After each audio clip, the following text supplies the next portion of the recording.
yeah. Hello.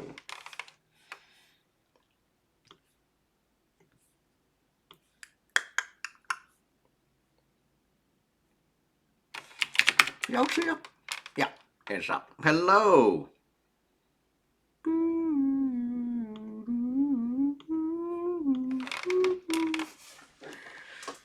All right.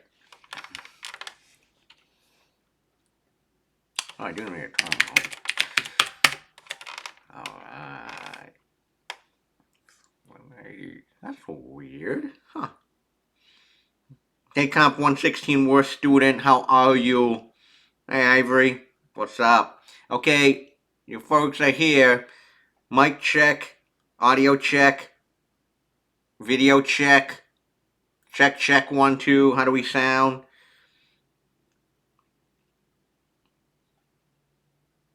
Thank Joe. Joe is like one of the, like, you know what? It's like in terms of operations, like, that has to be, like, probably if you want to, like, hide yourself, that's, like, one of the most, like, interesting usernames. So we got Purple Soul Crystal. We got Lavonchuka 6666. Hello, welcome. Yes. Hello. Oh yes, I need to find that. Yes, like one of the weirdest ones.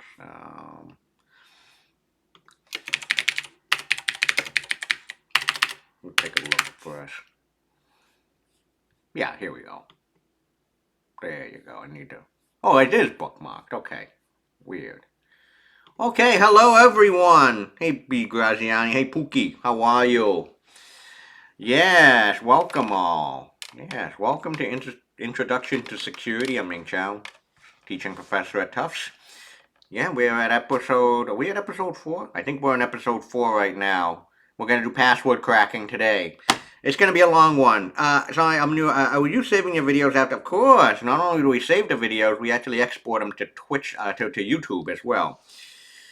So yeah, they get exported to YouTube for closed captioning purposes. The thing is that Twitch only saves for 2 weeks if you don't have Amazon Prime. 6 weeks if you have Amazon Prime. YouTube is forever. Well, there goes my idea of closing my Gmail account, so ain't happening now. Yeah, I'm at mchow01 here. Go to youtube.com, go to mchow01. At mchow01. I'm not a famous YouTuber. No, I'm not like my friend Network Chuck. Yeah, my friend Network Chuck. There you go. This is a guy. He's a buddy of ours. I want to give a shout out to Network Chuck. Thanks for everything you've been doing. So we're gonna get started today. We're gonna do password cracking. So password cracking. So I need volunteers for today. So let's say I'm gonna create a database table. It's called users. Okay, I'm gonna have username, password, and I'm gonna enter a whole bunch of usernames. There's Pookie1027. We're gonna be. You know what? I'm still blown away by Z autocomplete. Like, it's just like, it was so crazy. I was like, wow, it read my mind.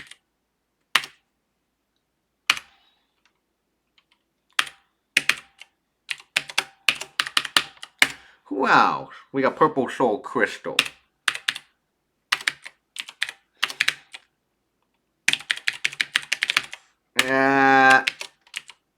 Oh, this is actually really good. So we can pretend that this is a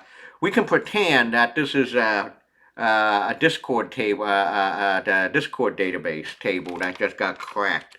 We can pretend that. Of course, everyone's been hearing the news of that. Who else do we got here?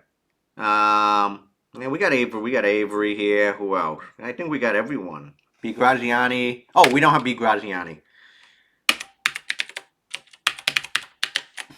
We got B. Graziani 23. Okay, so here's a database table. We're going to call it users. Okay.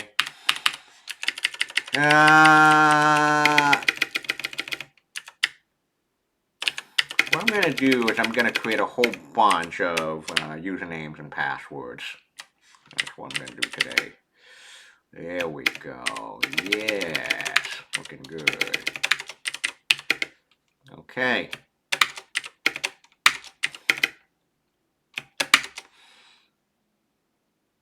Yeah, I can't get rid of the ads. Sorry. We got Matt Zhang. Well, we go. Yeah, because in the eyes of the interwebs, nothing is free, you know. It also want to repeat. It also really want to. Hey, crispy nuggets, how are you? Okay. Yeah, it's like wow. It's like a lot of. Okay, so we'll add you in here. Sorry, we got a crispy nugget.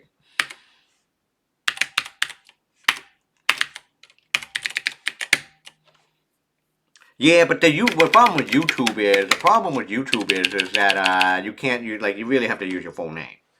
Like you have to like yeah, you got to use your real name. So I like everyone knows everyone. It's like oh, I know who chimed in. Here, I don't even know if you're a cat or a dog. I don't even know if you're a student or not, or you're like a professional, or like you're a 7-year-old looking at watching this stuff. All right, I'm gonna assign everyone a password here. Um, um, how about Pookie? How about this one? It's going to be. Uh,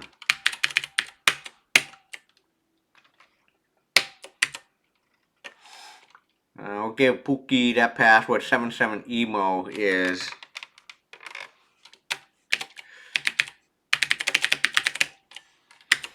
We're gonna go for Von Schuk. Schuka. It's gonna say.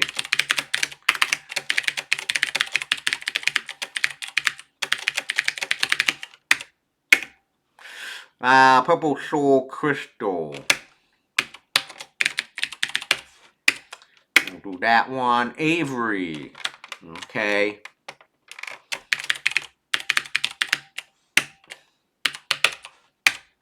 Comp 116 works student. We will actually have alright.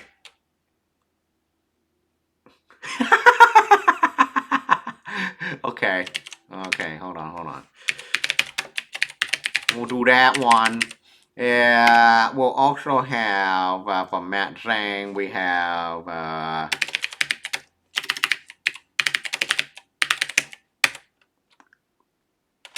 and for password.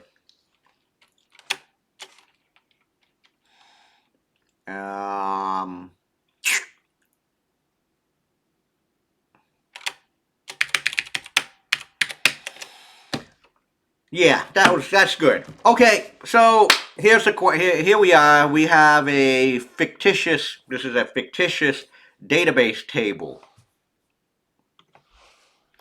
called users. So this fictitious database table called users have two columns: username, password. All right. So here is the scenario. Just imagine if this database got breached. I mean, that's a pretty common thing these days. Sorry, not sorry. Um, so an attacker actually, well, got access to this database table of users. Here we are. What's wrong? Hey, we got into the system. Here's all the users. I see all the username and password. What's the problem? You can just say it. What's the problem? The number one problem that you see here. That the attacker now get to see everything, username and all the password. Yeah, B. Graziani said, it's all plain text password. This is not good. So this is wrong way number one. Wrong way number one is, of course, the worst thing in the world is just to store the password in plain text. This is no bueno. The number one, this is a cardinal sin. You're storing passwords in plain text. That's just bad. You may be wondering if there are systems out there in the year 2026 that are storing passwords in plain text all the time. Why? They don't know any better. Or, it's just really easy development. This is not good. Like when you're storing passwords in plain text. There's actually another problem too, which is well, we'll talk about that next. That other one. You could also say another thing is you can also see that there are two users here who share the same who share the same password. You could say that too. That's not going to be too obvious until we do the next thing. So is there any way? What can we do? All right, passwords are actually all in plain text. So is there something better that we can do? The answer is let's do something a little bit better. Instead of storing the plain text of the password, we store something called a cryptographic hash of the password. Okay, so what is a cryptographic hash? Or a cryptographic hash function? We have to understand that first. Cryptographic hash function. All right. Cryptographic hash functions, it is hash function of some input. What it is you feed in anything to this function, feed in anything, like a string of text, binary, and you get back an output, also known as a key. But cryptographic hash functions have four very important properties. And these four very important properties you should have learned in data structures, in a good data structures course. Okay? Number one is, all right, for each unique input, there is a unique output, i.e. no collisions. No collision. 2, 3, 4. What else? Think of the hash functions that you had to work with in a data structures course. What else? Number one, no collisions. Anything else?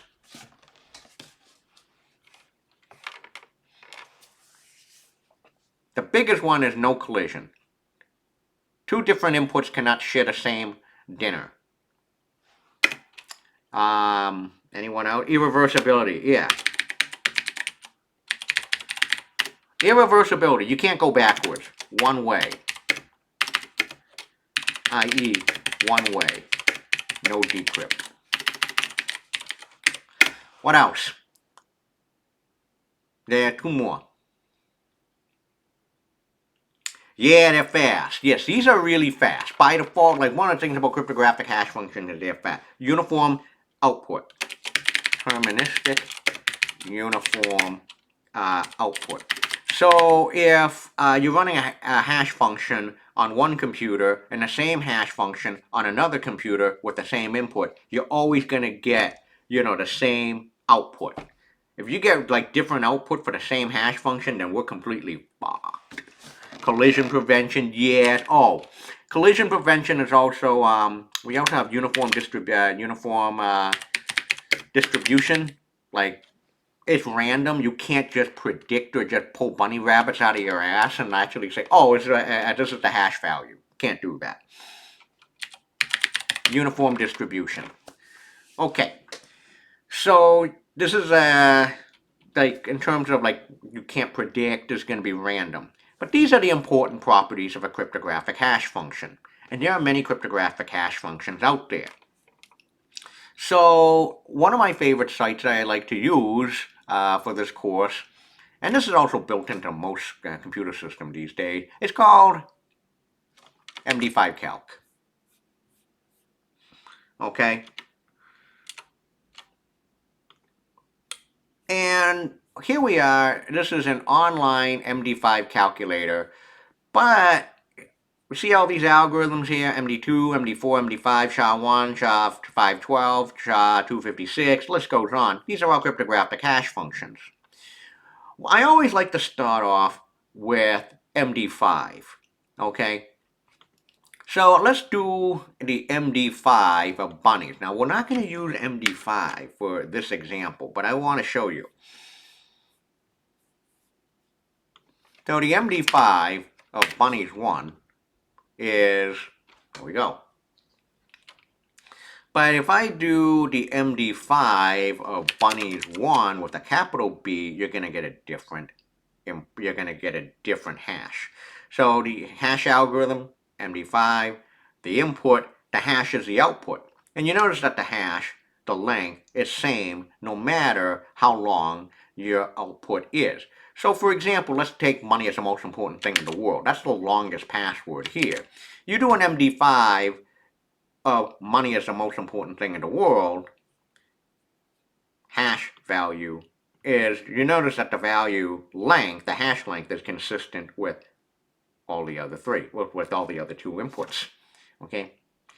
Now, MD5 is well known. But today we're going to use, for this example, now why don't we store not the MD5 of the password, let's store the SHA-1 of each and every password.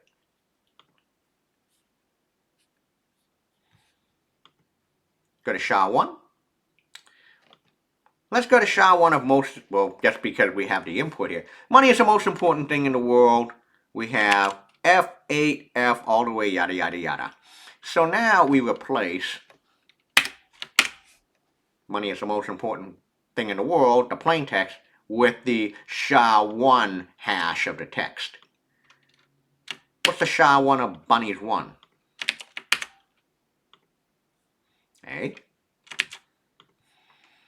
What's the SHA-1 of Darknet Diaries?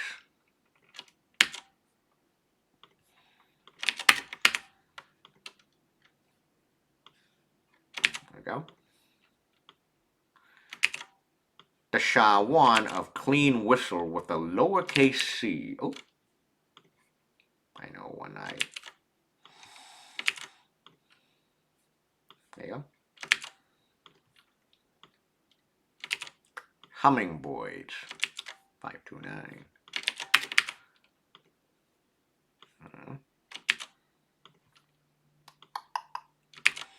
SHA-1 of daisies 1, 2, 3.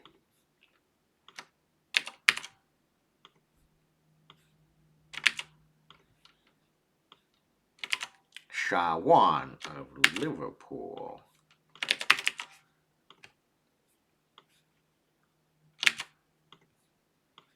SHA-1 of Darknet Diaries.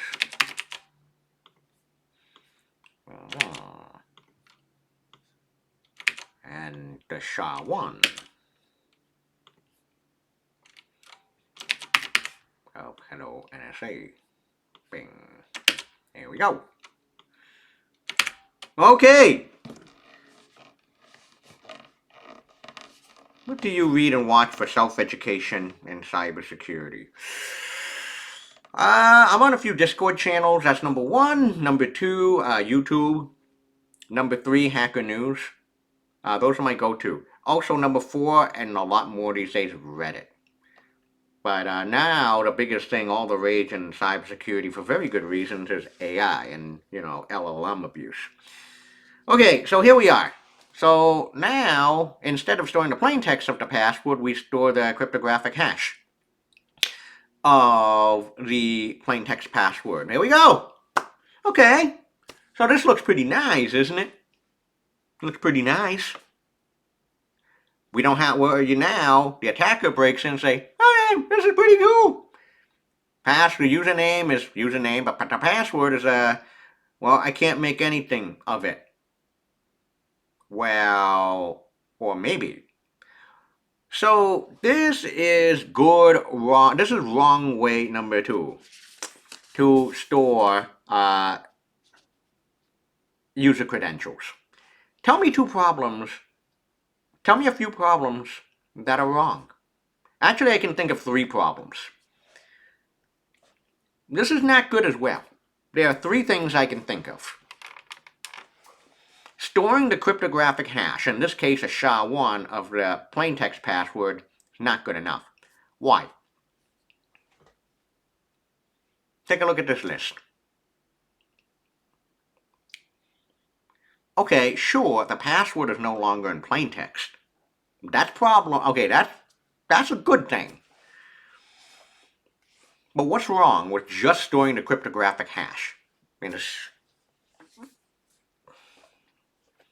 one of them you're staring. The first problem you're staring at it right now. Okay, so the reversible, the password is connected to the username. That's not the issue here. That's not the biggest. That's not really an issue. I mean, you need to store the username in plain text for efficiency purposes. However, I'm not going to say, Froggy, you're not entirely wrong either. I want to come back to your point at point number 2. Reversible. There's some truth to that, but it's not what you're thinking. Do you folks remember? Okay, so 77emo said, okay, if you're storing the cryptographic hash instead of the plain text, now you can really see. One of the things that you notice is, well, 77emo, okay, 77emo and Matt Zhang 0609, they have the same cryptographic hash value for the password, which also means they're also using the same password. So now you can see duplicates. That is big problem number 1. Big problem number 2 is what Kiparsky said. SHA-1 now is broken. MD5 is also broken as well. What does that mean? Both SHA-1 and MD5 are broken. In other words, there has been proof that you can have collisions in both MD5 and SHA-1. So yes, SHA-1 is not pretty broken. It is broken. Okay, and there is this website that existed, and I said it existed because apparently I found out last night it's gone. Go to shattered.io. Now, shattered.io is gone. But if you go to the Wayback Machine, and I believe the site was started by Google, SHA-1 is broken. We'll go to the last instance of it. Or one of the last instances of it. SHA-1 is now is not only broken, but it's also, well, if a cryptographic hash algorithm is broken, that means it's vulnerable. You know, it's really not great for really sensitive stuff. So here's the old website shattered.io. The industry cryptographic hash function standard is used for digital signatures and file integrity verification. We'll talk about that more in a few minutes. And protects a whole wide spectrum of digital assets, including credit card, transaction, electronic documents, yada, yada, yada. So here's the point. It is now practically possible to craft two colliding or two different PDF files and obtain a SHA-1 digital signature on the first PDF file, which can also be abused as a valid signature on the second PDF file. This is not good, because one of the properties we said is no collisions. And here is the proof that they posted. This was Google's work back in, I think, 2017 or 2018. Two different PDFs and the calculation, and you had two different PDFs, same cryptographic hash. Okay? Now, even in 2018, SHA-1 was never deprecated. Many applications, I think even, did Git move away from SHA-1? I'm not entirely sure. Okay? So, how can you protect yourself? Use something much stronger like SHA-512. So there is a really good, and I did download this moments ago, an infographic. A collision is when two different documents have the same hash fingerprint, and this is what should happen on the left. On the right is a bad. Okay? Potentially impact the system, digital document signature, HTTPS. For years, Git, the commit use SHA-1 backup system. The one good news is that this is a pretty high. At that time, I mean, it was pretty complex. That was a lot of SHA-1 like calculation done. So if you want to, at that time, MD5 take like 30 seconds to do a collision. SHA-1, 110 GPU. This number went way the hell down recently. SHA-1 brute force, 12,000. Again, this number also went way down. Okay, use SHA-256 or SHA-3 as a replacement. Shatter.io is already dead. So, yes, SHA-1 is now vulnerable, has collision, but people still use it. I mean, the companies and institutions still use SHA-1. Why? Legacy systems. And it also depends what you're protecting. If it's like confidential, like government security clearance stuff, no, don't use SHA-1. But if it's like toy stuff, like what we're doing, fine. Okay? It's not the existence, there will always be collision, but the fact that they can be computed, yeah. If I can produce a collision, I mean, yeah. Okay, so does it matter that there are collisions as long as they are very, very... And then eat the chicken. I mean, that's, yeah. Look, it's like, it's very... I mean, SHA-1 is like, at that time, it's like, okay, this is big news, but you know what? It was complex. 2026, many years later now, it's like, okay, now I'm pretty sure it's not a year anymore, it's like a half year. Okay? It's like a half year now. And yeah, it takes like the fact that they can be computed. So it's like um, this is an issue of what they call determining risk, your risk profile. But yeah, MD5 is still being used today. SHA-1 is still being used today. They'll never go away, but it just depends on the sensitivity of, yeah, it just depends on the sensitivity of um, your information. But there's a third thing as well. And this is something that we actually was saying a common password can be brute force. We had Comp 116 at Comp 16's worst student. I believe this was the one that was a really weak password. So here's the thing. People have calculated the MD5 and SHA-1, SHA-256, SHA-512 of all the common dictionary words. And you can just look them up and search for them in Google. While this is not technically like reversing, it's like it's like, it feels like reversing. So if I go to Google right now, and I do a search for this SHA-1 hash, will I actually get a result back? Oh shit, no. Damn, that sucks. Okay, but I'll give you another point. All right. So that one didn't work. I swear that one would have worked. But let's do the SHA-1 of football with a lowercase f. SHA-1 of football. Okay, if I do a search for this on Google, there it is. SHA-1 hash for football. There you go.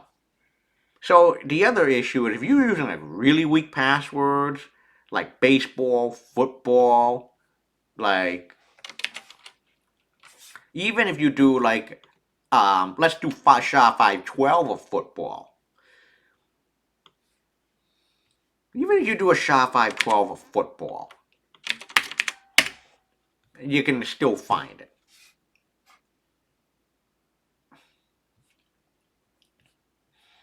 So common dictionary, if you're using common password, common dictionary words, especially common dictionary words, they already been like that cryptographic hash has already been calculated. Okay, so if like one of these accounts was a really common dictionary word, the straight cryptographic hash has already been calculated, and then you can just search for that on Google. Okay, so you may be wondering, okay, a cryptographic hash function, where else can be used? I should have done this a little bit earlier today, but that's okay. Because, it still makes sense to do it now, to inform you of this now. So SHA-1, as you know, has been, is quote unquote, is now broken. I mean, they have like known collisions. So SHA-256 is what a lot of places use. And the whole idea of cryptographic hash functions and hash values, they're also known as checksums, hash values. And cryptographic hash functions are used to verify the integrity of something. A very good example is software downloads. So, you folks familiar with VLC? You folks familiar with VLC, the media player? It's like the Swiss Army knife. It is the best media player, platform independent. It's one. It's like this is one of those like software that you gotta install on any system instead of using like default like Windows Media Player or something. So I'm at VLC.org, and I'm gonna download VLC for the Mac.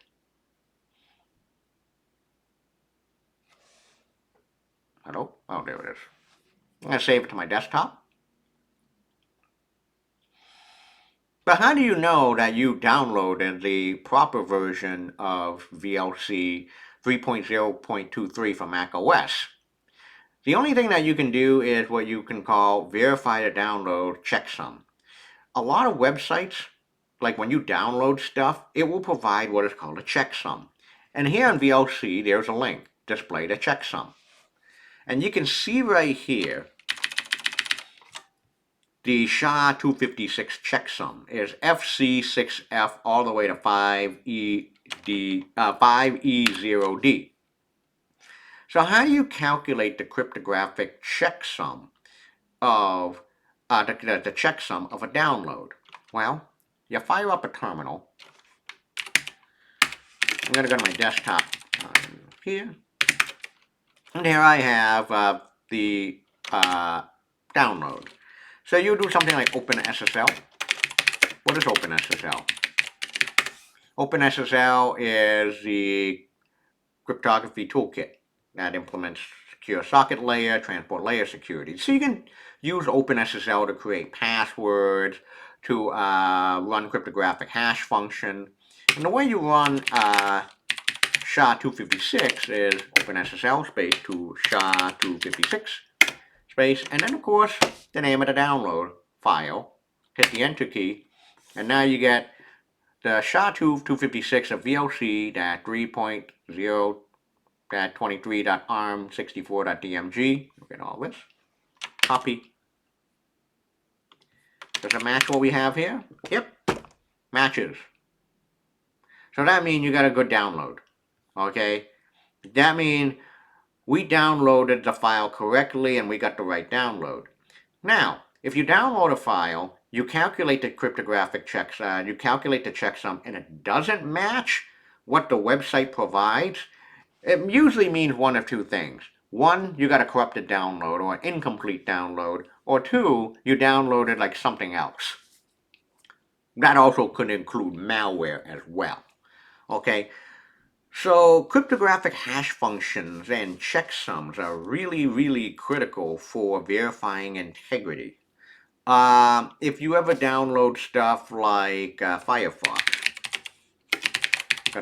Firefox will also have it. Download Firefox,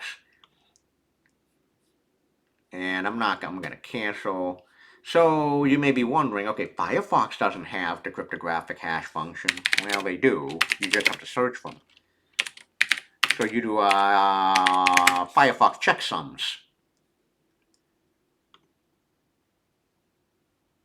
Yeah, I'm not a bot, bro. You have to actually go to, you have to go to, look it up. If you're ever using something like Homebrew for Mac OS, Mac OS Homebrew, they do that, and they do this under the hood already. So if I want to look for the Firefox formula, check this out. So if I do brew install --cast Firefox, where is the full formula? Here it is. Go to cast code. And you can see one of the very first things that they do is, depending on your language, they already provided the checksums. SHA-256. Yeah. So if you want to go to Google Chrome, Google Chrome. Homebrew already does the checksum, like to verify the integrity of your download for you under the hood. There you go. Oh, there's no check for this one. Oh, that sucks. What other software, like a Visual Studio Code?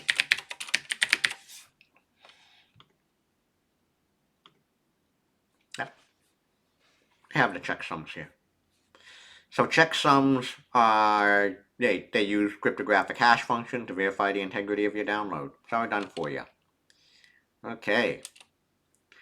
So now you know the importance of cryptographic hash functions, why they're used, how they're used, and also the algorithms that are already like broken. Okay. So now what do we have left? Okay, so the next thing that we have left is let's do it the right way. Let's start all over again. So you now know the three problems with just storing the cryptographic hash of the password. It's not going to work because it's like you can look them up, you can see who's using the straight cryptographic, you can see who's using the same password, and based on the hash length, you can see exactly what algorithm to use, and we already know MD5 and SHA-1 are pretty broken. So let's do it the correct way. The correct way of doing things, of storing credentials. Let's do this. Instead of storing just a straight cryptographic hash of each and every password, what we're going to do is we're going to append a random token to each password, then do the cryptographic hash of that. Okay? So what I'm going to do now is I'm going to add a third column called a token. In this case, the token is just going to be two random letters.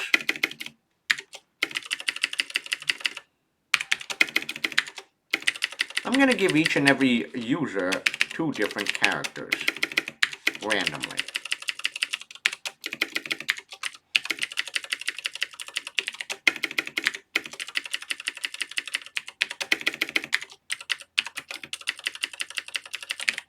This is quote-unquote randomly generated token.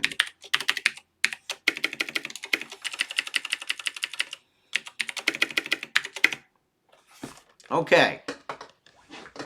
So now each and every user has been assigned a random token of some sort. So what we're going to do now is we're going to take, for each user, we're going to take the plain text password, append the token, and then do the cryptographic hash of that.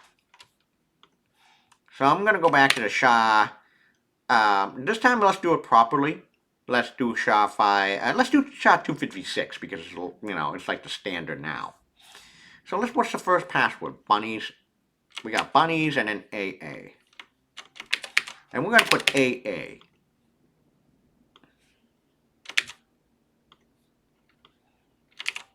Darknet Diaries and BC.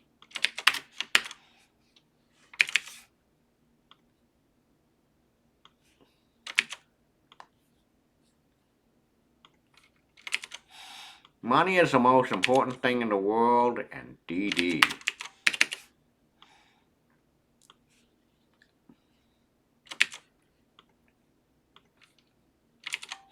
Clean Whistle and CC.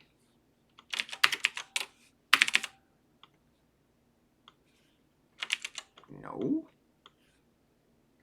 You'll see why this is the proper way of doing things, of storing credentials now.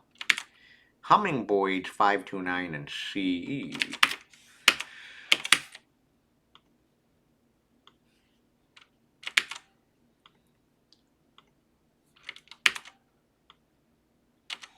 Daisies 1, 2, 3, and what? BA?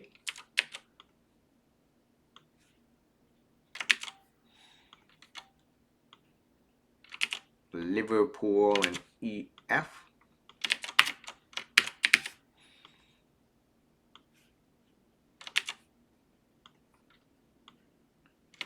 Darknet Diaries and FF.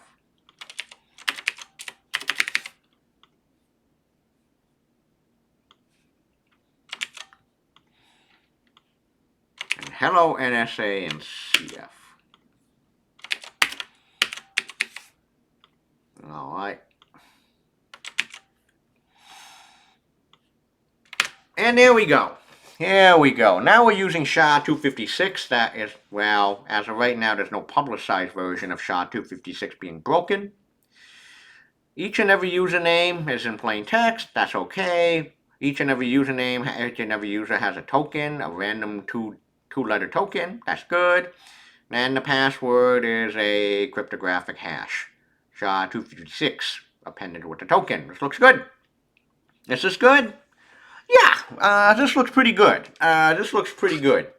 Like now we cannot tell if, who has, I can't tell who has,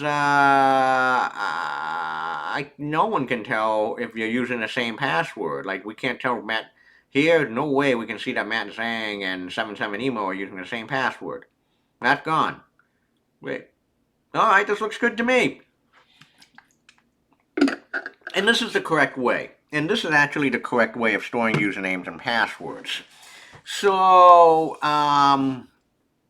okay. What is this token thing? The token thing actually has a more formal term. The more formal term of token is called a salt. It's called a password salt. Okay, password salts are really important. So like, what are password salts? All right, so here's the point. The point is of password salting. Salting passwords 101. Okay, this is a good Stack Overflow post. All right, so someone help me understand how salting works. Validate the password. Okay, so a salt is combined with the password before hashing, which is what we did. The password and salt clear values are concatenated and the resulting string is hashed. This guarantees that even if two people have known to have the same password, you would have very different hashing results. Also make attacks such as dictionary attacks using rainbow tables much, much more difficult. And so the salt is then stored in the original clear format along with the hash result. Salts are stored in plain text. That's very important to know. Then later, when you want to verify the password, you would do the whole process all over again. Combine the salt on the record with the password the user provided, hash the value, compare the hash. Okay? Salt must be generated randomly each and every time, So here's the yeah. Okay. So here we are. This is a good user table of username, password hash, and a salt. Okay. So now use the same idea. We can actually take a look at how are usernames and passwords, how are credentials stored on a Linux system. So I'm going to get out of here for a second. I'm going to log into I don't need this anymore.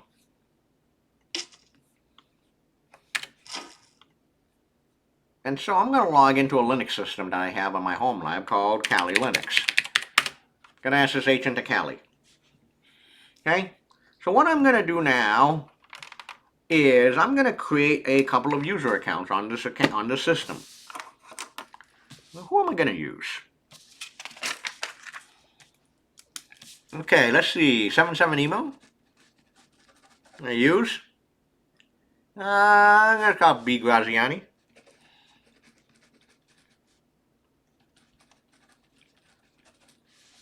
Is Pookie still around? Oh, you know what? We do Yeet the Chicken. Yeet the Chicken still around? Yeet the Chicken?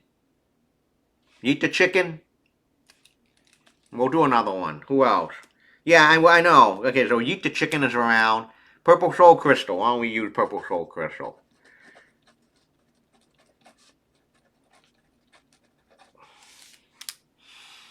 Okay, so we got 4 users that we're going to create on this Linux system that I have. Did you guys know the command to add a user on Linux? User add? Or user add or add user. I like to use add user these days. So man add user. Add a user. Okay. So I'm going to give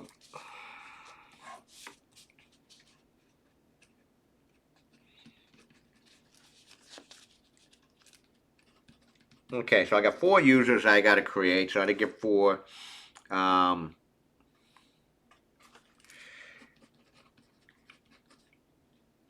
4 users, 4 different passwords. Purple Soul Crystal. We're gonna. Okay. All right. So I'm gonna do sudo add user 77 email. Okay, that's my password. I have to be root to add a user. What? Oh. Oh. So I'm sorry. Gotta start with. Yeah. Sorry. So we're gonna do emo77. Your password is gonna be. Anyone know? What do you think emo777 password is? And we're gonna add B Graziani now. Your password is gonna be.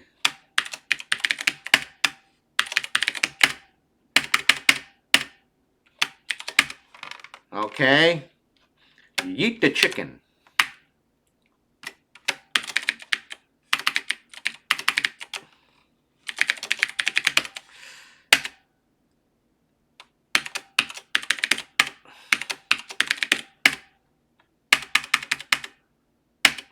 Okay, anyone want to take bets right now on what the password for 77 for emo77 B Graziani Yeet the chicken are?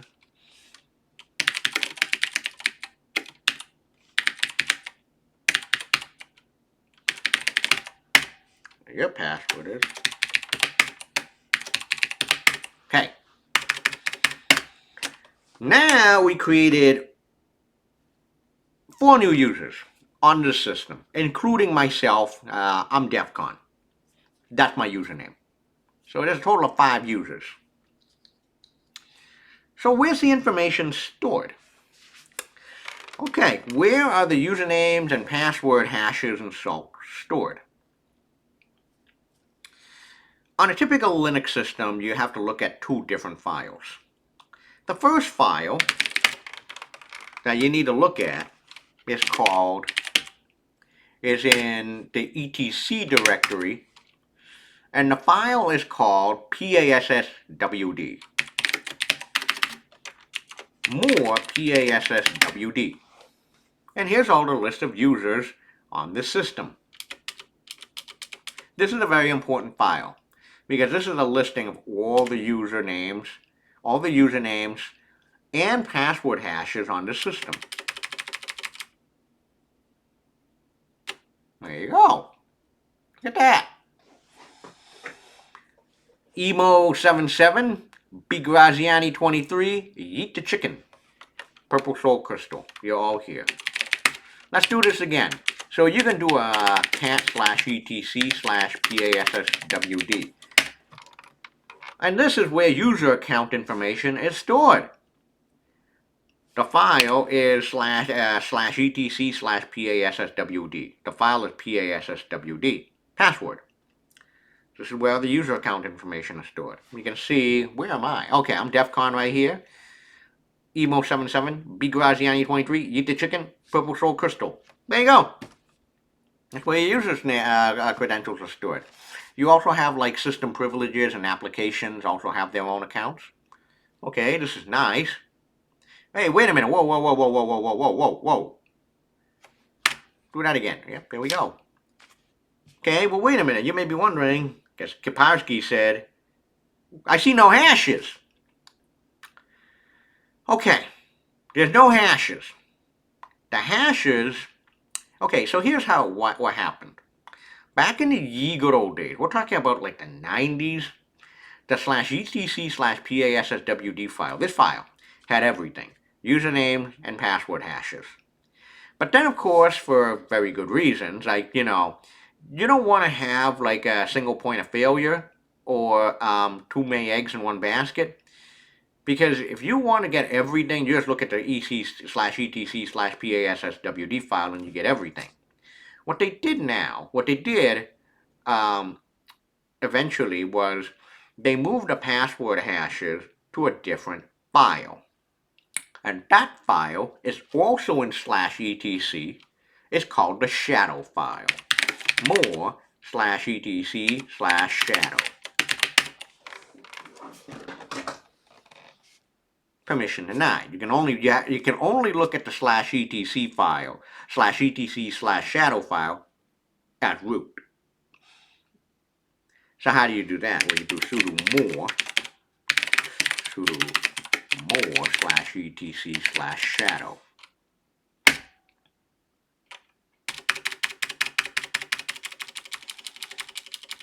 Yeah, that's me. Now you see the hashes. Now you see the hashes for Emo77, B. Graziani 23, Yeet the Chicken, and Purple Soul Crystal. Now you see the hashes. You don't only just see the hashes, you also see the salts as well. Okay, you do a man shadow. The shadowed password file. Shadow is a file which contains the password information for the system's account and optional agent information. This file must not be readable by regular users if password security is to be maintained. Okay, so it is my pleasure to introduce you to a shadow file. Let's understand how you actually read a shadow file. This is a good post. I like this one. Let's understand shadow file. There are several different authentication schemes that you can use on Linux system. The most common scheme is to perform authentication against that /etc/passwd and the /etc/shadow files. File permission are different. Here is how a shadow file looks like. The /etc shadow file contains one entry per line, each representing a user account, like bgraziani23. You can view the files of the content, using a text editor. Okay. Each line of the /etc/shadow file contains 9 separated comma values. The first thing is the username. We all know that. The second thing is the encrypted password. Okay. The username, okay, then followed by a colon, then the encrypted password. The password is using the $type $salt hashed format. $type is a method of cryptographic hash algorithm and can have the following values. $1 is MD5, $2A is blowfish, $5 is SHA-256, $6 is SHA-512. If the password field contains an asterisk or an exclamation point, the user will not be able to log in. Okay. Then you have the last change of password, minimum age, and yada yada yada. Shadow should not be edited by hand unless you know what the hell you're doing. Okay, so here is an example. Wait a minute, is this right? I don't think so. But wait a minute. Whoa. Hold on for a second. Let's take a look at this shadow file again. Yeah, we have it here. What the hell is wait a minute. Okay, we got the hash here. But wait a minute. How do you read this thing? Because it doesn't start with a $1 or a $6. It starts with a $Y$. What the hell is that? Well, this is a little bit of an older post. It was written in 2019.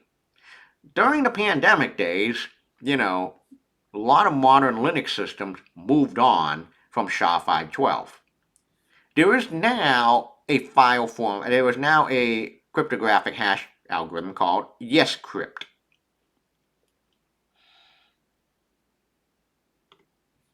This is a more recent version. Okay. Shadowed password. This was written in 2024. So things change. Okay. But this one is good because it actually really breaks down a hash. Following the basic format of /etc/password, Shadow contains basic user password data and 8 colon separated column per unique per row. Username, password, you already know that. But let's see. Okay, so here's an example entry. User1 colon $$y J9 capital T $, and then yada yada yada. Okay, let's understand what is $y now. Okay, this is the important part. There are many algorithms for encryption. Okay, so essentially the initial characters of the password field in /etc/shadow identifies the encryption algorithm. $1 is 75, we already know that. $5 is SHA-256, $6 is SHA-512, $Y or $7 is YesCrypt. Okay, currently as is writing, YesCrypt with its contest entry yesterday is widely adopted and the default password hashing scheme for many recent versions of a major distribution like Debian 11, which is what I use. I think I use Debian, yeah, I still use Debian 11. Okay, so now this is the important one. It is $ID, the param, the salt, encrypted. Okay, so take a look for emo 7s like B Graziani. $Y, okay. Lowercase j9 capital T, this one is pretty consistent with all the other hashes. That is the param. Your salt, your password salt is this thing right here all the way to the next $. And then the password hash is really this thing right here. Yeah. You eat the chicken, same idea. $Y, J9 T. This is the hash. This is the salt. That's the hash. Purple soul crystal. Salt. Hash. All right. So now on this system, there's a total of 5 user accounts. 1, 2, 3, 4, 5. Is anyone here taking bets on what the plain text password for 77emo, B Graziani, Eat the Chicken, and Purple Soul Crystal are? Anyone want to take bets? Anyone?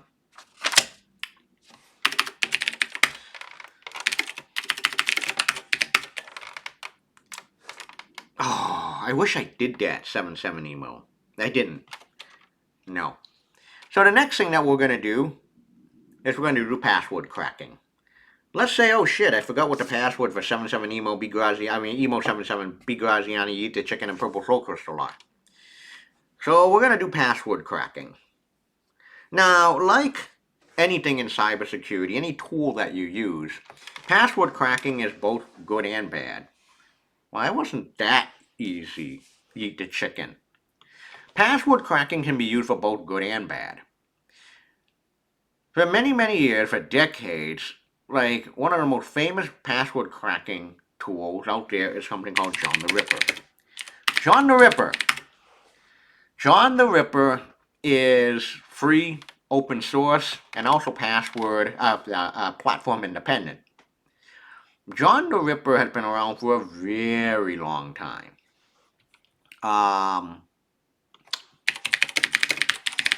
John the Ripper is one of my favorite ones because it's the oldest one, it's fast, and it's also, and the reason why I use John the Ripper for this course is because it forces you to understand how passwords are stored under the hood, namely by way of the PASSWD and shadow files.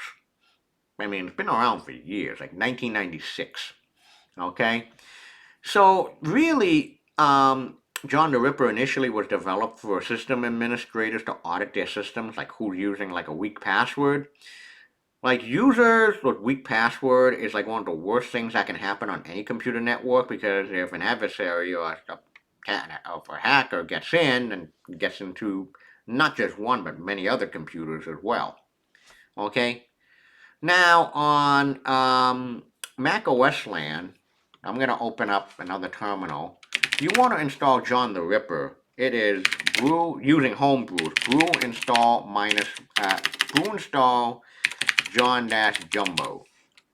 Hit the enter key. You'll see I don't have it installed on my computer, so I'm going to install it here.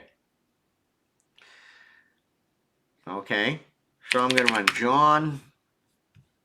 And here you go.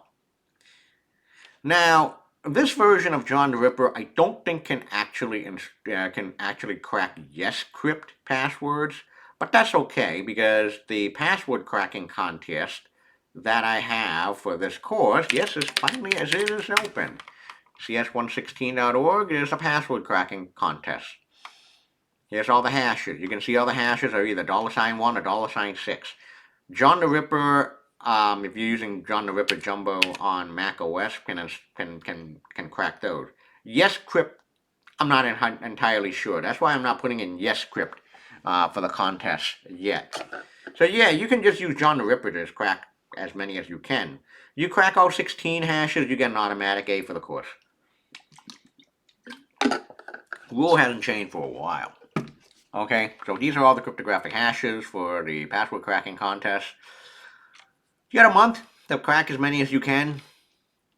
Okay, so how do you use John the Ripper? How do you use John the Ripper?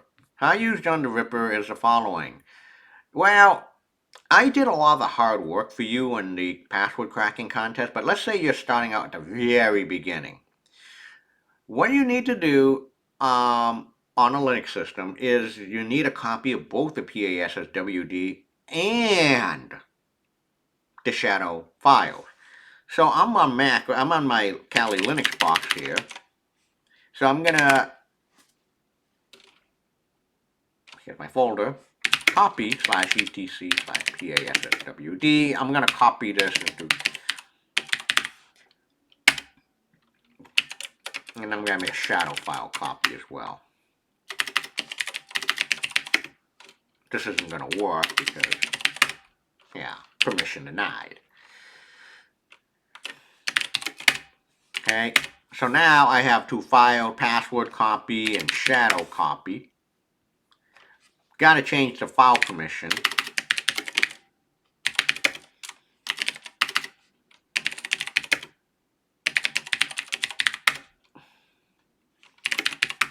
Yeah. So now I have a copy of both the password and the shadow file. The next step is, and you don't need to do this for the password cracking competition, is to combine both the password, PASSWD, and shadow files. Need to combine both these files, concatenate them together. John the Ripper comes with a tool called Unshadow.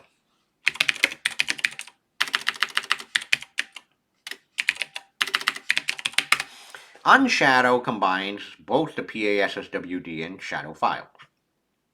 How you run Unshadow is very simple. It's just Unshadow space the password file space the shadow file.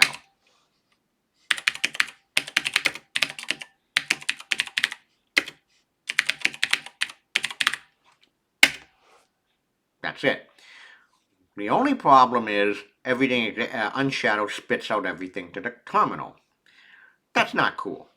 What we need to do is really output it to a text file. We'll call this crackme.txt. There you go, crackme.txt.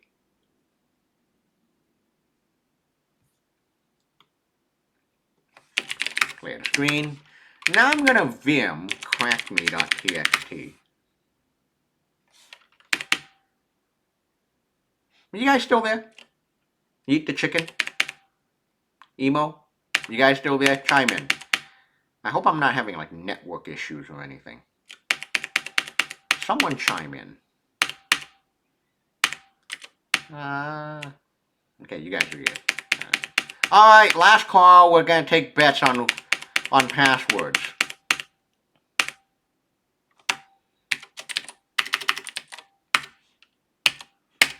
One, two, three, four, 5 accounts. Good. So guacamole single file. Okay, 5 accounts. We have 5 user accounts in crackme.txt now, including myself, DEFCON. 1, 2, 3, 4, 5. Now, bastards.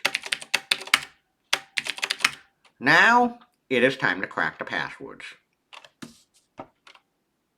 Okay. We already have the crack me file, crackme.txt, which is a combined password, the PASSWD, and the shadow file. Now to run John the Ripper, it's John crackme.txt. You ready? Let's see what the password for Emo B. Graziani, Eat the Chicken, and Purple Soul Crystal are.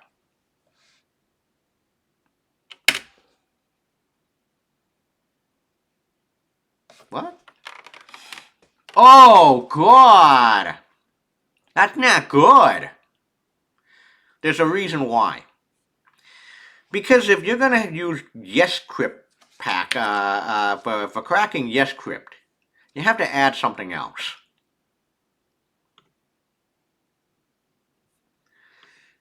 Okay. Okay, that's fine. But receive the following output.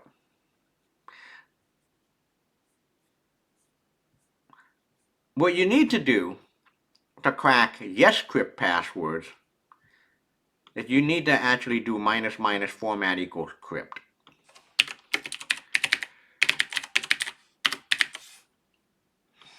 Star, okay, YesCrypt is the default, so this will also work. Okay, so you need to do John -4, okay, which would yield in the default login yeah, okay. So it looks like this is the way to go. Okay, yeah, it also said, yeah, ---- format equals crypt, which invokes the system's crypt functions. In other words, you have to be on a system that natively supports YesCrypt in order to crack John the Ripper, to use John the Ripper. Okay, you have to be on a system that natively supports YesCrypt in order to use John the Ripper to attack YesCrypt hasher. Perfectly makes sense. So that's why the password cracking competition does not use YesCrypt. But I can crack YesCrypt passwords here on Kali by using the ---- format equals crypt.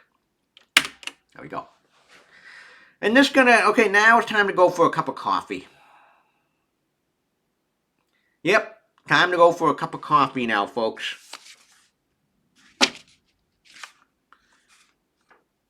We're gonna have to wait. Up. Loading, okay, proceeding with word list. /user/share/john/pas password.lst is gonna do password crack. We're gonna do password cracking by way of a word list first, which is the way to go. This is disappointing. Nothing yet. This is where you go for a cup of coffee, guys. Gotta leave. No, this sucks. Once it actually completes password cracking using a word list, take a look. I'm gonna open up a new tab. I'm gonna log into Kali here. Now and this is the first thing that John the Ripper is gonna do. Is gonna try. You know what? I'm regretting I didn't set who was it? 77 Emo's password to password. I'm regretting that now. No. I'm regretting. So a word list really makes password. The secret behind password cracking is not necessarily the GPU. The real secret is word list. This is disappointing.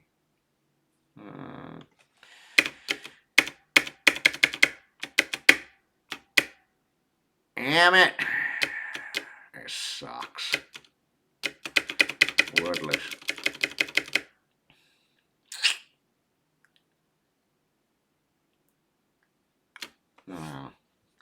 And it's going to go through the entire word list. Wow, we got nothing. This sucks. Up, we got you. We got B. Graziani. B. Graziani 23. That took a while. United. Hey, then again, I'm on a virtual machine. B. Graziani got cracked. B. Graziani 23's password is United with a capital U. Actually, is it on here? Should be on the word list, right? Ah, it's not there.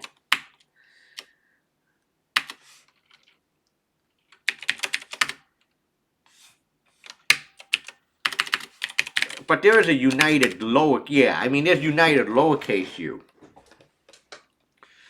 We're talking man.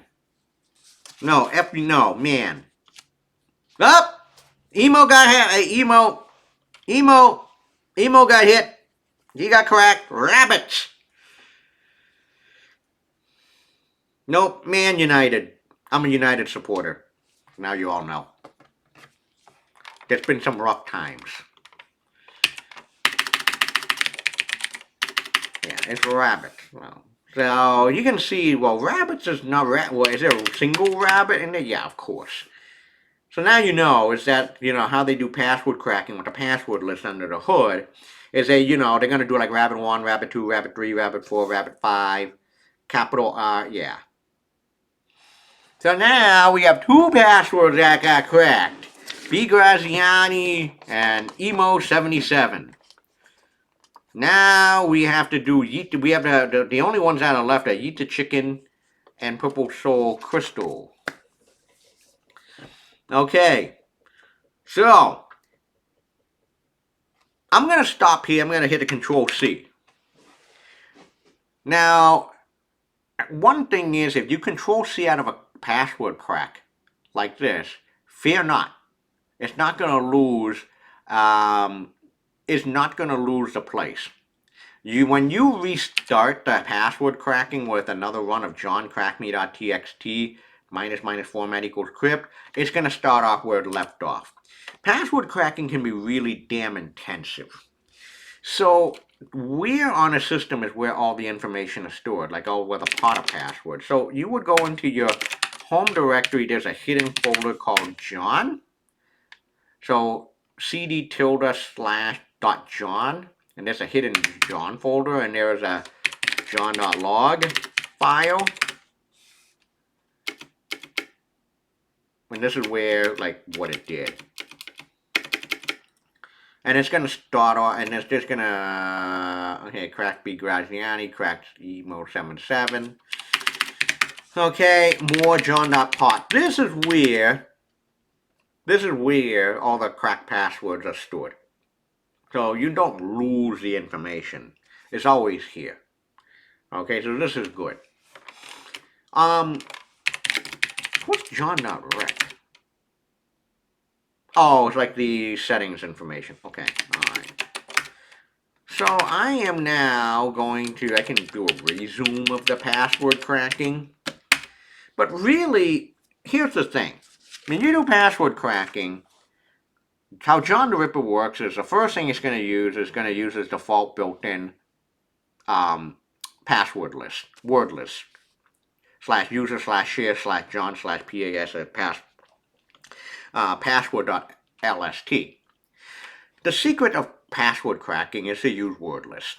Word list will really, really speed up password cracking, especially these days when so much stuff out there has been cracked already. In 2012, when LinkedIn got breached, someone cracked like 60% of all the password accounts on LinkedIn using wordless. And it only took like 30 minutes. Like, it was crazy. And it makes sense. So, where can you find wordless? The one set of word lists I got to introduce you all to is something called SecList.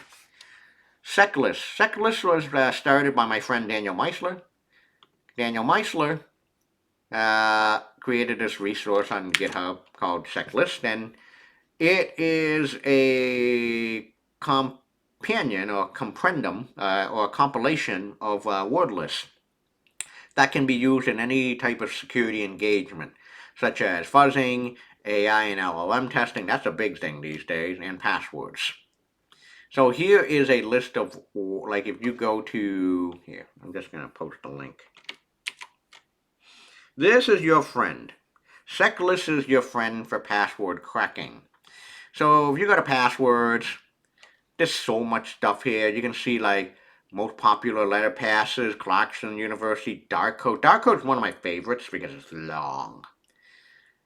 I have a copy of I have a copy of Checklist on this machine. Okay, passwords. Open wall, net, like, got a dark code. Let's do a word count of 1,471,056 words in darkcode.txt. Like, this is the stuff. Look at that. Look at that.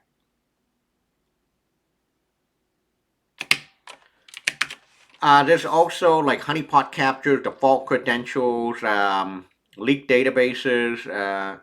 Let's go to leaked databases. Ashley Madison, NordVPN. Yeah, what is a NordVPN? NordVPN 1,473. Yeah, these were all the NordVPN. These were the thousands of. Lol, what, 22? These were all the passwords that were cracked? Okay. Wait a minute. Hey, I know that guy.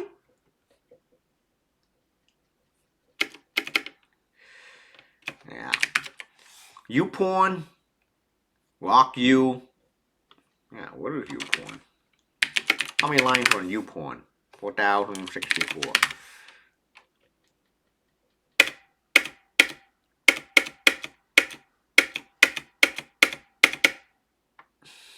This is from the YouPorn breach, Fortinet breach, Elite Hack. Ooh. Elite Hackers 895. Common credentials.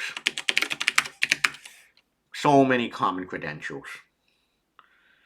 Is there a way you can? That's exactly what I'm. Calibration error. That's exactly what I'm gonna do now. That's exactly what I'm gonna do. So let's do 500. Let's do a simple one. The 500 worst passwords.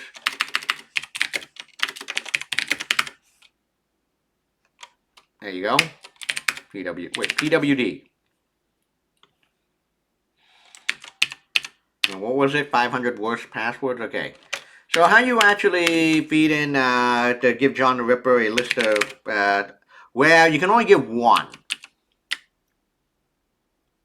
The way you actually add a word list is minus minus word list equals in the path of your password file, which in this case is going to be, what the hell was it called? 500. Yeah, 500 worst passwords. Yeah.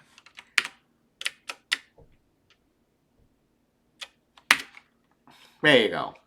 John minus minus John space minus minus word list equals the path to your word list. Yep. That's how you feed it in. There you go, calibration error. You're welcome. That's your friend. Alright. So, I know a little bit we're going to be out of time. Oh, that was it. We got nothing here. Alright, you know what? I'm going to cheat. I'm going to make my own word list called cheat.txt. I'm going to say hello and F yeet.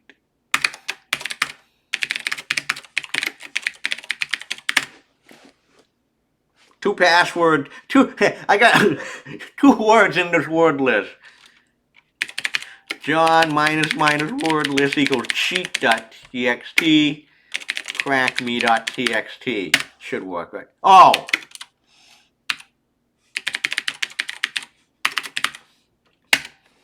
There you go. Yeet the chicken, purple soul squirrel, those are your passwords. Yeah, so, yeah, I just loaded in a word list I created, which really had the answers to Yeet the chicken and purple soul crystal. Yeah.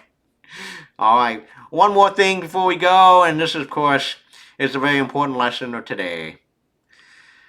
And I always refer to this picture because, yeah, okay, say whatever you want, but this is a really good picture.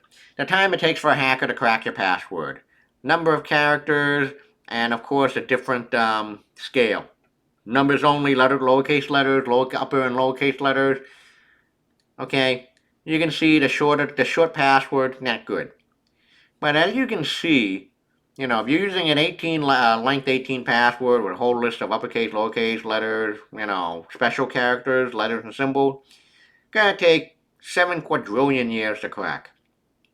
But here's the lesson, folks. The important thing is, it doesn't matter. It doesn't matter how long your password is. Any password will be cracked, given a matter of time. I repeat, any password can be cracked, given a matter of time. Doesn't matter if it's 1 second, 1 day, 1 month, 1 year, 1 century, 1 eternity. Doesn't matter. Just gonna take time. The only thing that you can do to, is to enable and use two-factor authentication or multi-factor authentication. Password can be cracked. Any password can be cracked. Okay? And that's the big lesson of today. The TLDR is any password can be cracked given a matter of time. And word lists are your friend. And that's it, folks. Happy hacking for the password cracking competition. Bam. Thanks, guys. Woo! Cold again. The hell? Stop streaming.